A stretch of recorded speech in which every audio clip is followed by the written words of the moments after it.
Təbiətin qoynunda, səmanın altında keçirilən dərs. Baş Səyzid kənd tam orta məktəbinin şagirdləri üçün bugün adi günlərdən fərqli başlayır.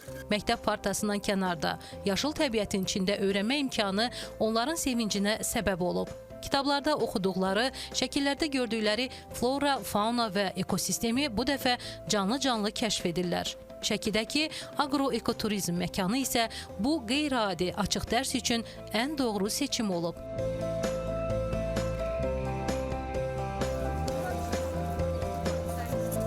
Əvvəlcə dərsin mövzusu elan olunur, daha sonra şagirdlər 3 qrupa bölünərək onlara müxtəlif tapşırıqlar verilir.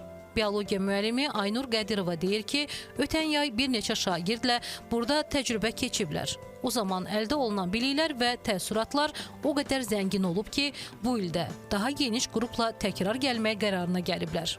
Ekosistemlərdə qida münasibətləri, qida zəncirləri mövzusunu daha yaxşı mənimsəsinlər deyə bu məkanda olan müxtəlif bitki növləri, heyvan növləri, onlar arasında qida əlaqələrini daha yaxşı dərk etsinlər deyə dərsimi burada təşkil etmək qərarına gəldim. Bu artıq ikinci təşəbbüsümüzdür bizim və düşünürəm ki, şagirdlərimiz üçün də çox maraqlı, çox əyləncəli və daha maarifləndirici oldu.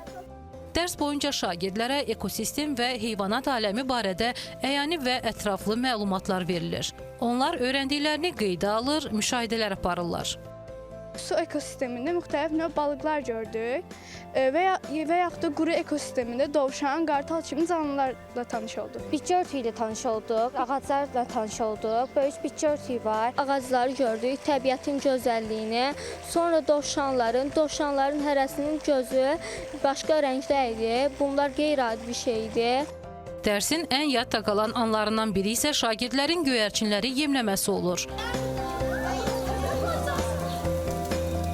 Ardınca qrup halında stol arxasına keçərək gördüklərinə əsaslanan nəzəri tapşırıqları yerinə yetirirlər. Təsərrüfatın rəhbəri Etibar Nuriyev ilk dərsin uğurla başa çatdığını bildirir. O qeyd edir ki, uzun illər əziyyət çəkərək ərsəyə gətirdiyi bu məkanda şagirdlərin kollec və ali məktəb tələbələrinin dərs keçməsi və elmi təcrübələr aparması üçün hər cür şərait yaradılıb. Təhsillə bağlı gələcək planları da var. Dünyanın əksər ölkəsindən bitkilərin gətirilməsi, adaptasiya edilməsi, bunlar hər biri burada daxil olan insanlar üçün çox töhfəverici bir şeydir. Bilginin, baxışın müasir bir versiyası ilə tanışdıq. Ən əsası, bütün hər birimizdən çalışmalıyıq ki, bu yaradıcılıq bizim orta məktəb şagirdlərinə əyani olaraq göstərilsin. Yəni, təhsilə inteqrasiya olunsun.